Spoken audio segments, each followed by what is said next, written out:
Whatever your occupation, just remember every time you see the words Coca-Cola that its vast empire of wealth and influence grew out of a single idea. And that idea, the mysterious ingredient the drug clerk Asa Candler mixed with a secret formula, was imagination. Stop and think of that for a moment. Keep in mind that the steps to riches described in this book are the very same principles through which the influence of Coca-Cola has been extended to every city, town, village, and crossroads of the world. Now here's the most important thing to remember. The ideas you create may have the possibility of duplicating the enormous success of this worldwide thirst killer. Editor's comments. Harlan Sanders, too, had a recipe in a magic kettle. Actually, his kettle was a pressure cooker, but neither his cooker nor his recipe of 11 herbs and spices would be mentioned here if he didn't also have imagination. Harlan Sanders owned and operated a successful motel and cafe in Corbin, Kentucky. Then, when the new interstate highway came through, it bypassed Sanders' location. In a short time, his business went broke, leaving him with little more than his recipe for fried chicken and a way to make it quickly in a pressure cooker. At 62 years of age, the Colonel, as people called him, had to find a new way to make a living. That's when the magic ingredient, imagination, came in. He decided he wasn't going to sell fried chicken anymore. Instead, he would sell his method for making it. He packed his recipe and cooker into the back of his car and hit the road to demonstrate his fried chicken to other restaurant owners. In the first 2 years, he managed to sell 5 franchises. 2 years later, he'd sold 200. 4 years later, he was up to 600 locations when he was approached by an investment group to sell his company. Recognizing that the magic wasn't just in the kettle or the recipe, the new owners asked Colonel Sanders to stay on as spokesman for the company, which he did until his death in 1980. Today, there are almost 12,000 KFC locations in more than 80 countries with sales of nearly $10 billion a year. Debbie Fields was a 20-year-old housewife who loved to bake cookies. She had no formal education and no business experience, but she had a recipe and an imaginative idea that people would like to buy fresh, hot, soft cookies from a walk-up store. The business people and bankers she approached told her she was crazy, but she and her husband continued to pitch her idea to banker after banker until they finally wore one down enough to give Debbie Fields a loan to open a store in Palo Alto, California. By noon on her first day, she still hadn't sold a cookie, so she went out into the street and gave away samples. That did it. Her walk-in try-a-sample cookie store took off. Today, Mrs. Fields' stores are all across America. Harvard Business School uses her methods as a case study in efficiency, and Debbie Fields has become a best-selling author, an in-demand motivational speaker, and a television personality. Wally Famous Amos was a Los Angeles talent agent who copied a cookie recipe off the back of a bag of Nestle's chocolate chips. He made a few changes to personalize the recipe and started to give out his version of homemade cookies as a sort of calling card. His clients and business associates liked them so much that Wally finally decided to quit show business and open a store. He did it with a Hollywood agent's flair. He opened on Sunset Boulevard with 2,000 invitations, a red carpet, and celebrities. With the same flair, he put his picture on the bag, filled the bags with cookies, and started selling them to exclusive department stores and specialty shops. 10 years later, Famous Amos cookies were a $10 million business. Ray Kroc was over 50 and selling milkshake mixers when he heard about a hamburger stand in California, owned by Dick and Mac McDonald, that was doing great business. He packed his car and headed to San Bernardino to check it out. What he saw was a sit-down restaurant that had a limited menu featuring a good hamburger recipe, and they were serving them faster than any place he'd ever seen. Figuring that if there were more places like this, he could sell them a lot of milkshake mixers, Kroc pitched the McDonald brothers on the idea of opening some more McDonald's. They were interested, but they didn't know who they could get to open the new restaurants. This time, it was a recipe and a magic griddle, but it still needed the extra ingredient, imagination. On the spot, Ray Kroc offered to go into business with them and open the restaurants himself. According to the signs on the golden arches, Ray Kroc's imagination paid off in billions of hamburgers sold. In 1982, Howard Schultz went to work as the director of marketing for a small coffee importer wholesaler called Starbucks, which had only one location in Seattle's Pike Place Market. While he was on a trip to Italy, Schultz got the idea that the coffee bar culture he saw in Milan could be transposed to the downtown Seattle scene. He convinced the company to try it.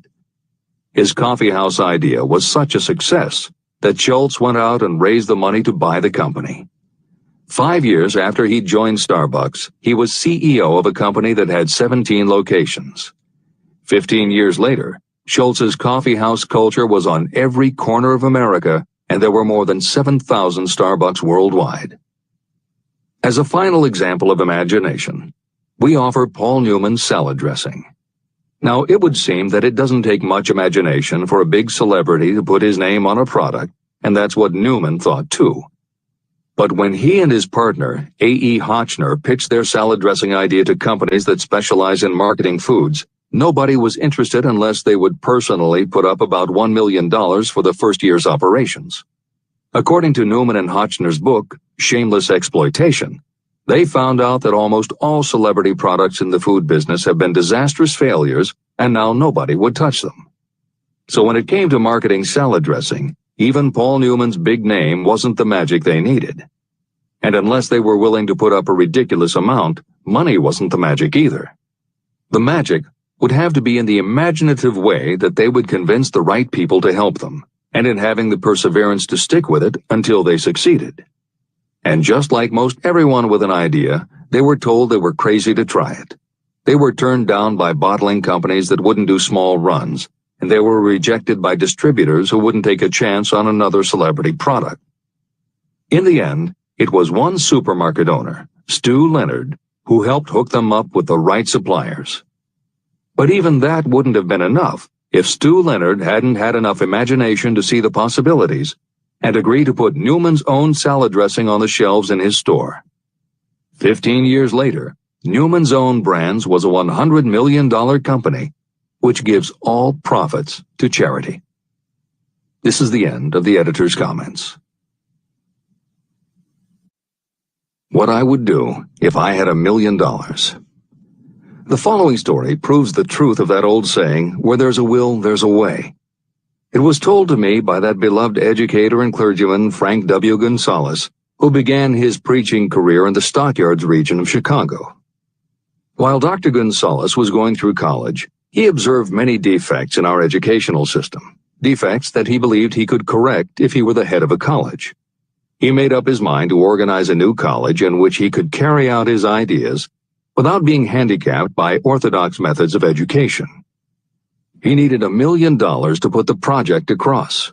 Where was he to lay his hands on so large a sum of money? That was the question that absorbed most of this ambitious young preacher's thought, but he couldn't seem to make any progress. Every night, he took that thought to bed with him. He got up with it in the morning. He took it with him everywhere he went. He turned it over and over in his mind until it became a consuming obsession with him. Being a philosopher as well as a preacher, Dr. Gonzalez recognized, as do all who succeed in life, that definiteness of purpose is the starting point from which one must begin. He recognized, too, that definiteness of purpose takes on life and power when backed by a burning desire to translate that purpose into its material equivalent. He knew all these great truths, yet he did not know where or how to lay his hands on $1 million. The normal thing would have been to give up and quit, saying, well, my idea is a good one, but I can't do anything with it because I can't raise the $1 million.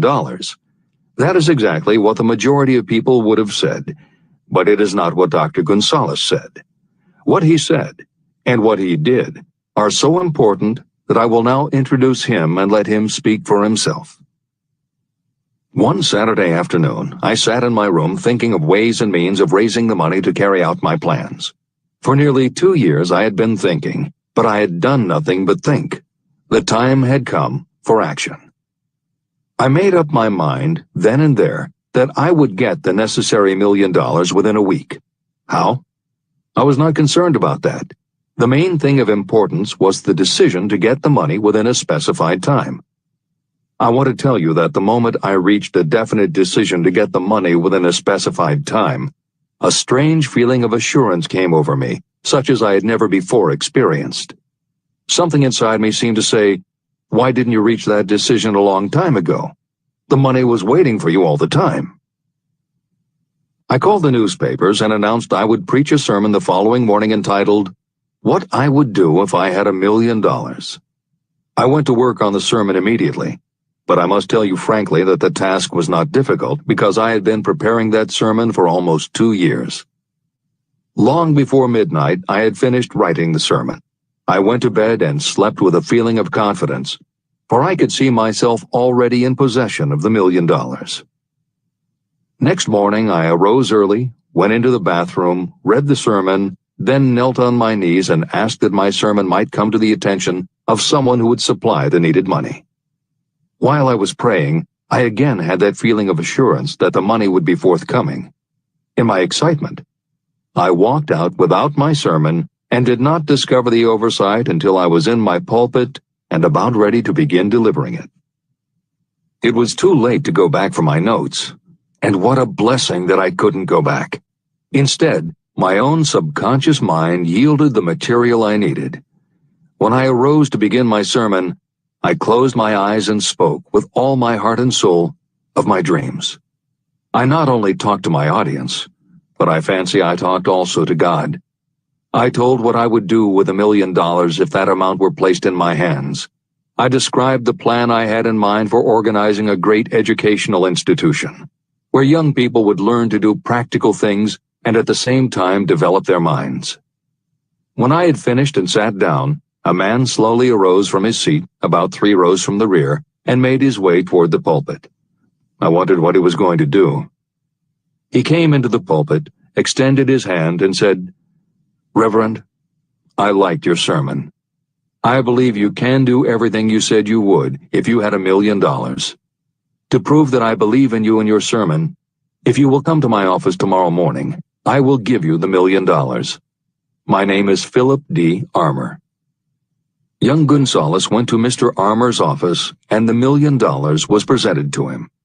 With that money, he founded the Armour Institute of Technology, now known as Illinois Institute of Technology.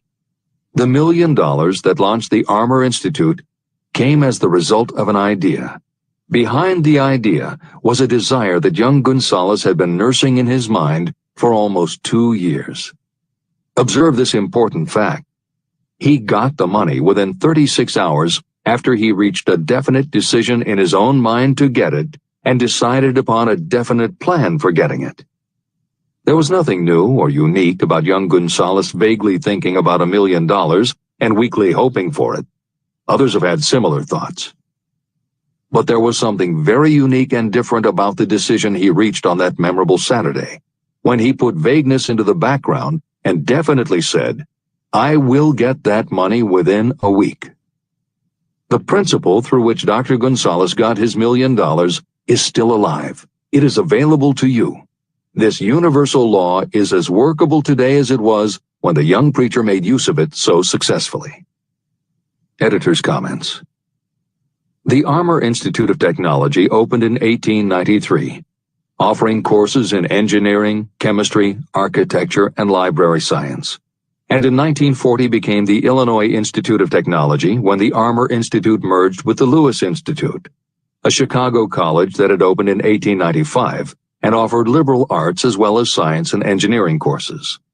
In 1949, the Institute of Design, founded in 1937, also merged with IIT, followed in 1969 by the Chicago-Kent College of Law and the Stewart School of Business, and in 1986 by the Midwest College of Engineering.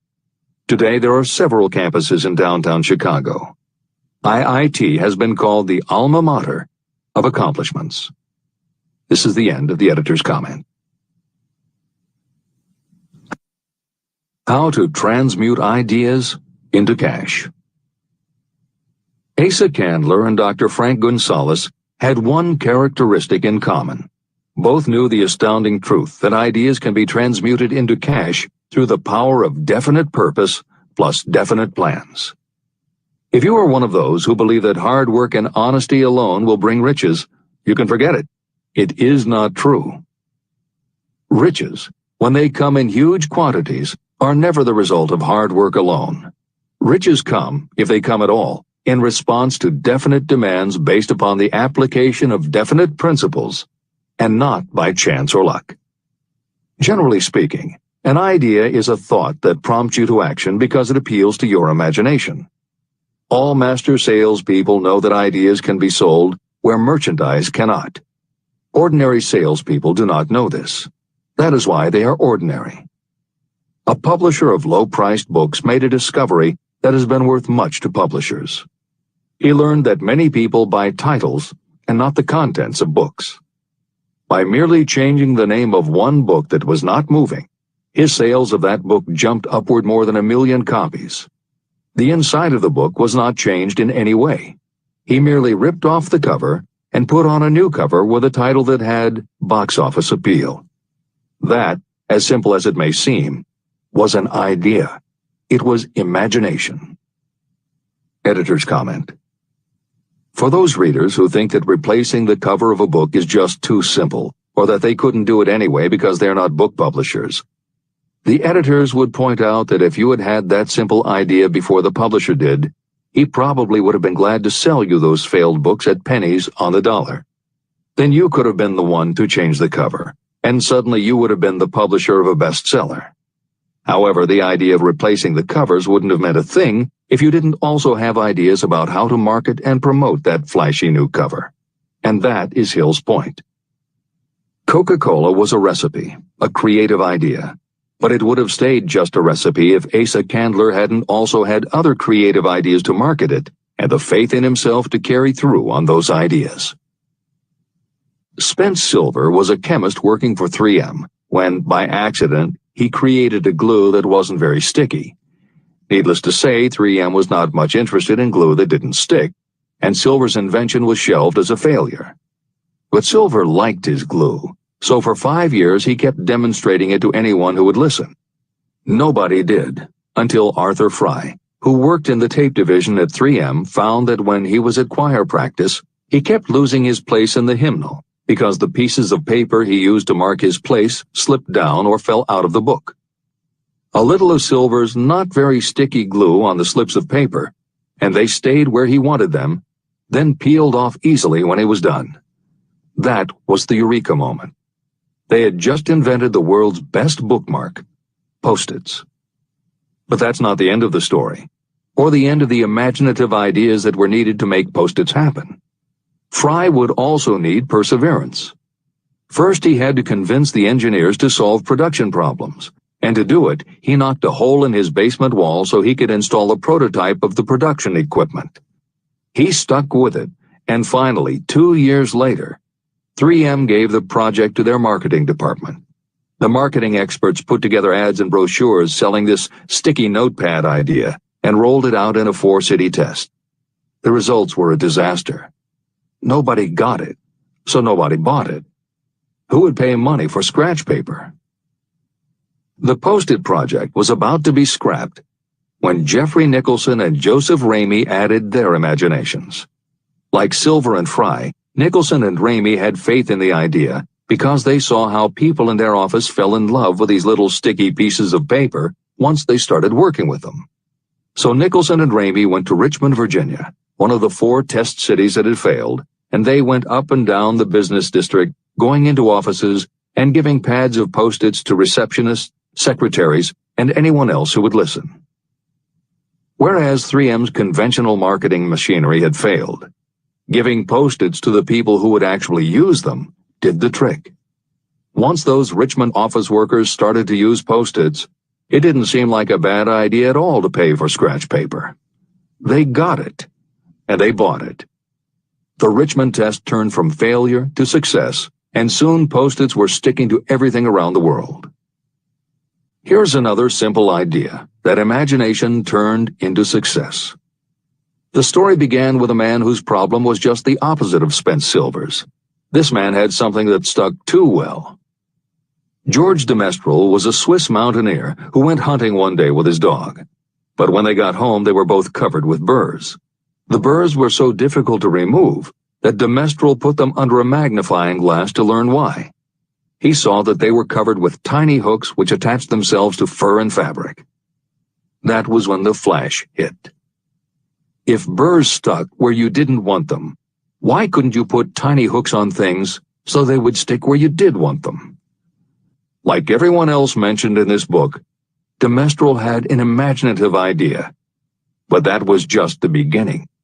He also had the faith in himself to keep going when people laughed at his idea, which many did, until he eventually found a French textile plant that would help him do what he wanted. However, even when they finally worked out a way to use cotton fabric to make what they called locking tape, they couldn't afford to mass produce it. And that's when de Mestral accidentally discovered that when you sew nylon under infrared light, it naturally made little hooks. Now they could manufacture it economically. All they needed was a name. One side was fuzzy like velvet, and the other side was crochet, the French word for hook. Take half vel and half crow, combine it with imagination. The result is Velcro, and a Swiss mountaineer becomes a business tycoon.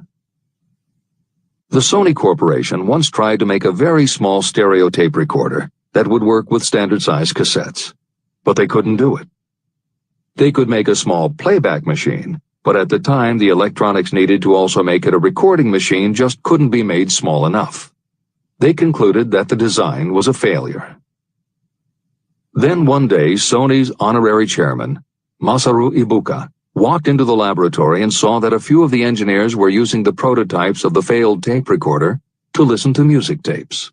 They didn't seem to care that it couldn't record. They just liked to be able to walk around listening to their favorite music.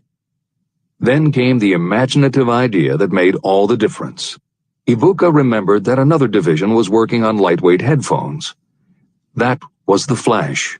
Ibuka's imagination made the connection that the rest of the engineers had not. In Ibuka's view, they hadn't made a failed recorder.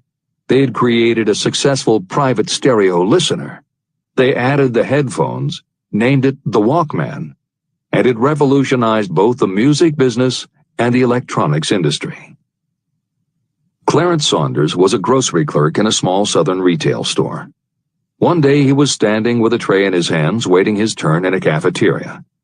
He had never earned more than $20 a week before then, and no one had ever noticed anything about him that indicated unusual ability, but something took place in his mind as he stood in the line of waiting people that put his imagination to work. That was when he came up with the idea that this same self-serve concept would also work at the grocery store. Clarence Saunders took the idea to his boss. Naturally, his boss told him he was crazy. So Clarence Saunders quit his job, went out and did what he needed to do to raise the money, and opened the first self-serve grocery store. He called it Piggly Wiggly, and Clarence Saunders, the $20-a-week grocery clerk, rapidly became the multi-million-dollar chain store groceryman of America. Sylvan Goldman was the owner of a number of Piggly Wiggly stores in Oklahoma, and like any good businessman, he spent a lot of time watching his customers go up and down the aisles, putting their choices into their baskets or net shopping bags. One night, while trying to figure out how to get his customers to buy more at one time, he found himself staring at a basket sitting on the seat of a wooden folding chair. Eureka! He called in his mechanic, Fred Young. They put some wheels on the bottom of the legs, added another basket below the seat, and the shopping cart was born. As this edition is being readied for publication, there are about 35 million shopping carts in America, and approximately 1.25 million new carts are sold each year. Thomas Stemberg, whom we also mentioned earlier, was another supermarket executive who watched his customers as they shopped. By this time, shopping carts were well established in supermarkets, and it was because his customers were pushing shopping carts up and down the aisles that he got his flash of inspiration. He was so sure of his idea that he convinced another supermarket executive, Leo Kahn, to join him. Together, they took the supermarket concept and applied it to selling office supplies. And in 1986, they opened their first store in Brighton, Massachusetts. They called it Staples. In 1989, they took the company public, and 10 years later there were more than 1,000 Staples stores with revenues exceeding $7 billion. We'll end this commentary with another set of connected stories, which make the point that sometimes the most imaginative part of marketing is in the timing. If you were to go shopping in the late 1800s, it usually meant bartering with a merchant who would then have to get the goods from storage shelves kept behind the counter. In the 1870s, fixed pricing was just starting to be used by storekeepers. Merchants were trying the idea by setting out a table of merchandise that was all priced the same, usually 5 cents. Frank Winfield Woolworth was a clerk in a general store, and he convinced the store owner to let him try the 5-cent table idea. Although it worked, the owner wasn't impressed. So Woolworth borrowed $350 from his boss, and in 1879 opened his first 5-cent store in Utica, New York. It was an entire store full of goods where everything cost a nickel. A year later, he had 4 stores, and the 4th one, in Lancaster, Pennsylvania, was the first that he named F.W. Woolworth's 5 and 10 cent store. 20 years later, he had 238 stores. By the time of his death in 1919, there were over 1,000 F.W. Woolworth locations. He had established the first nationwide chain of general merchandise stores, and he had built the tallest building in New York City as his headquarters.